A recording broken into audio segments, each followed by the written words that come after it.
আসসালামু আলাইকুম রহমতুল্লাহ। MES military engineering services এর উপসহকারী প্রকৌশলী পদের যত প্রশ্ন আপনার মনের ভিতরে আছে, আশা করি এই ভিডিওটি দেখলে আপনি সেটাই ক্লিয়ার হবেন। এই ভিডিওটি দেখলে আপনি কি কি জানতে পারবেন? প্রথমত সুযোগ সুবিধা, ফিজিক্যাল ফিটনেস আপনার কি হতে হবে, প্রশ্নের মান বন্টন, ডিপার্টমেন্টের জন্য আপনি কোন বই পড়বেন। তো চলেন দেরি না করে ভিডিওটি শুরু করি। প্রথমত সুযোগ সুবিধা। MES এর কাজগুলো মূলত যেহেতু ক্যান্টনমেন্ট ভিত্তিক হয়, তাহলে প্রথমে আপনার পোস্টিং হবে ক্যান্টনমেন্টের ভিতরে। আপনি রেশন সুবিধা পাবেন, মিশনে যাওয়ার সুযোগ সুবিধা থাকবে। সেখানে যে টাকা আপনি উপার্জন করবেন, এর পাশাপাশি বাংলাদেশে যে আপনার বেতনটি রয়েছে সেটিও আপনি পাবেন। তো এটি একটি বড় সুযোগ সুবিধা। হসপিটাল সুবিধা পাবেন, এটি আপনি এবং আপনার পরিবার সহ সবাই পাবে। এখন আসি ফিজিক্যাল ফিটনেসের ব্যাপারে।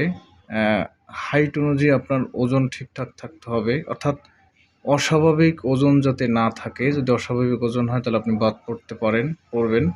নাকের পলিপাস দেখা হয়, এটা একটা গুরুত্বপূর্ণ। নাকের পলিপাস থাকলে বাদ পড়তে পারেন। এছাড়া শারীরিক বড় কোনো অসুবিধা না থাকলে ইনশাল্লাহ আপনি বাদ পড়বেন না। এখন আসি প্রশ্নের মান বন্টন। এই প্রশ্নে টোটাল 80 মার্কের পরীক্ষা হয়ে থাকে। বাংলাতে 10, ইংরেজিতে 10, জিকেতে 10 মার্ক থাকবে, নিজস্ব ডিপার্টমেন্ট সম্পর্কে 50 মার্ক থাকবে। এখানে ডিপার্টমেন্টের প্রশ্ন ইংরেজিতে হবে। এখন আসি ডিপার্টমেন্টের কোন বই পড়বেন।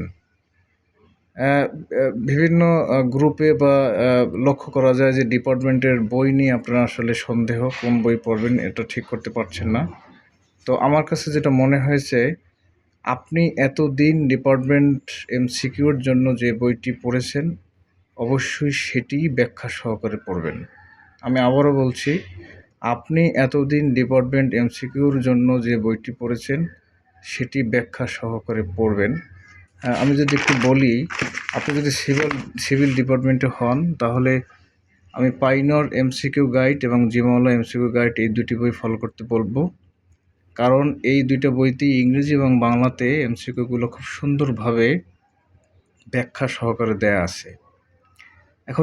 এখন অনেকের মনে প্রশ্ন থাকতে পারে যে যেহেতু ইংরেজিতে প্রশ্ন হবে তাহলে বাংলা পড়ে কী লাভ। এটির আসলে ব্যাখ্যা হচ্ছে, আপনি সিভিল ডিপার্টমেন্ট হইলে, আমি যদি আপনাকে উদাহরণ দেই, দেখেন আসলে যদি বলা হয় যে ইটের সাইজ কত, এটি আপনি অবশ্যই বাংলা এবং ইংরেজিতে যেভাবেই প্রশ্ন হোক আপনার পারার কথা। যদি বলা হয় যে ইটের গাঁথনির একক ওজন কত, আপনি সেটাও পারবেন বাংলা ইংরেজি উভয়ই। যদি বলা হয় যে ডিপিসির ইউনিট কত, আপনি সেটা পারবেন। যদি বলা হয় যে সাধারণভাবে স্থাপিত বিমের উপরে যদি ইউডিএল লোড দেওয়া থাকে তাহলে মোমেন্ট কেমন হবে, এটা বাংলা ইংরেজি যেভাবেই আপনাকে দেওয়া হোক আপনি সেটি পারবেন। আবার যদি বলা হয় যে